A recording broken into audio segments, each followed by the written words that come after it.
बाढ़ आ रहे महादेव, दया करिए गुरुदेव। हम सभी के दाता गुरु महादेव शंभय गुरुवे नमः।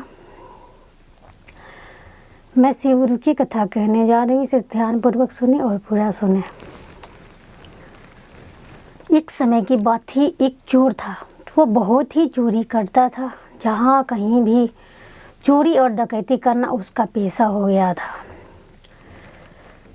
लोगों को मारता था और चोरी करता था और उसके बाद वो बहुत रौब से रहने लगा। ऐसा ही करते करते एक दिन भगवान भोलेनाथ का मंदिर सामने ही पड़ता था। वो गया और वहाँ से पान खा लिया और पान खा करके चूना लेकर के उसने खाया और जो बाकी बचा वो भगवान शिव गुरु के मंदिर में पहुँच दिया। इससे भगवान शिव जी बहुत क्रोधित हो गए और उसे दंड देना स्टार्ट कर दिए। वो जगह जगह से पीड़ित हो गए और बहुत बीमार पड़ने लगे, फिर भी वो चोरी चंडाली नहीं छोड़े। ऐसा ही करते करते वो चोरी उसका पेशा हो गया था, लोगों को मारना और चोरी करना। जितने भी भगवान के पूजे करते थे उससे भी जाता था और पकड़ करके वो मारना स्टार्ट करता था। इस पर भगवान जी क्रोधित हो गए और एक साधारण व्यक्ति के रूप में कहने लगे कि तू तो बहुत बड़ा अपराध करता है। तो कहा कि तुम्हारा क्या होता है, अपराध हम करते हैं तो तेरा क्या जाता है, तू अपना काम कर और मुझे अपना काम करने दे। इस पर भगवान जोरों से हंसने लगे और कहने लगे कि तुझे तो घमंड अधिक हो गया है, तुम अपने घमंड को शांत करो। तो उसने कहा मुझे घमंड है ना, तुझे तो नहीं है। यह कह दिया और वो वहाँ से बड़ी जोर से चलने लगा। यह देख करके भगवान भोलेनाथ ने मुस्कुराया और वहाँ से चले गए। और जाने के बाद कुछ दिनों के बाद चोरी करते हुए वो पकड़ा गया और उसे बहुत बुरी तरह लोगों ने मारा। और मारने के बाद वो उसी दिन से बीमार रहने लगा। रहते रहते उसकी माँ कहती कि आज तुम ऐसा नहीं करते तो आज तुम्हारी यह दशा नहीं होता। कम से कम भगवान जी का तो अभी से भी नाम ले लो कि ताकि तुम्हारा कष्ट खत्म हो जाए। वो कहता कौन भगवान, कैसा भगवान, मैं किस भगवान का नाम लूँ और क्यों लूँ, मैं नहीं लूँगा भगवान का नाम, कोई भगवान नहीं होता है। यह देख करके उसकी माँ बहुत आश्चर्य हो जाती, कितना समझाती फिर भी उसका कोई परिणाम नहीं निकलता। उसकी माँ जगह जगह जाती और पूजा पाठ करने लगी और करते करते कहती कि ये भगवान इसको बुद्धि दो, इसे बुद्धि से भेंट नहीं है, कम से कम इसे थोड़ी सी तो बुद्धि दे दीजिए।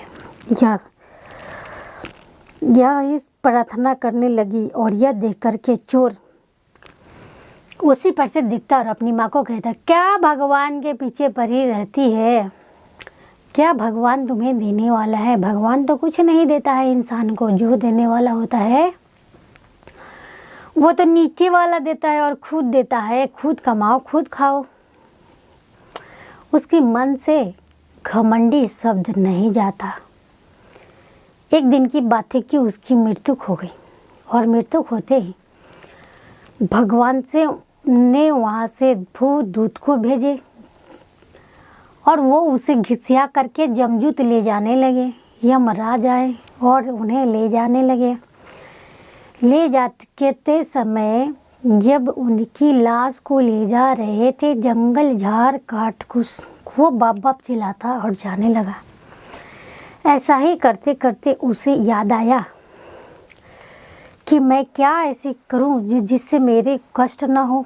मरने के बाद भी उसे उतना ही कष्ट था जितना जीवन में उसे कष्ट था, उसे 2 गुना ज़्यादा उसके कष्ट हो गए।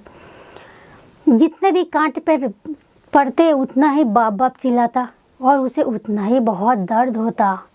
यमराज तो कुछ सुनते नहीं, किसी के कान कौन है नहीं और घिसिया घिसिया के ले जाने लगा। तब उसे उसी मार्ग में एक फूल दिखाई दिया। उसने झट से हाथ लपकाया और फूल को तोड़ लिया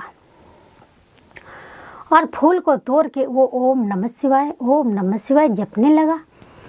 जितना भी उसे यमदूत ले जा रहे थे उतना ही वो ओम नमः शिवाय का जप करते करते वो भगवान के शरण में पहुंच गए तब कहा कि इसकी क्या कसूर है, और वहाँ पर ले जाके रख दिया गया। यमराज जब रखे तो भगवान ने उनका कसूर पूछा, तो उन्होंने कहा ये पृथ्वी पर बहुत अत्याचार करता था, ये डाकू था, ये लोगों को कुछ नहीं समझता था, डकैती करता था, चोरी करता था, ये सब कहने लगे। तभी उनका पन्ना उल्टाते गए, उसमें लिखा गया इसका कोई कसूर नहीं है, कोई कसूर नहीं है। ये देखकर यमराज और सभी देवी देवतन कहने लगे कि आखिर कौन सा ऐसा लीला हुआ जिसके कारण से इसका सारे कसूर माफ़ हो गया। भगवान ने कहा इसने कोई गलती ही नहीं किया, इसका सारा पन्ना साफ है, इसे तुम स्वर्ग लोक में जगह दे दो।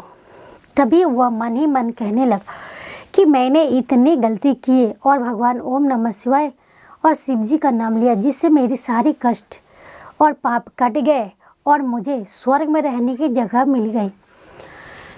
इसी तरह से भगवान भोलेनाथ का ध्यान रखें और उनकी पूजन पाठ करें। आपको भी भगवान भोलेनाथ दया करेंगे, कृपा करेंगे, कष्ट हरेंगे। इसीलिए भगवान का हृदय से मन रखते हुए उनका जयकार हर हर हे महादेव, दया करे गुरुदेव। हम सभी के दाता गुरु महादेव, शंभे गुरु नमः।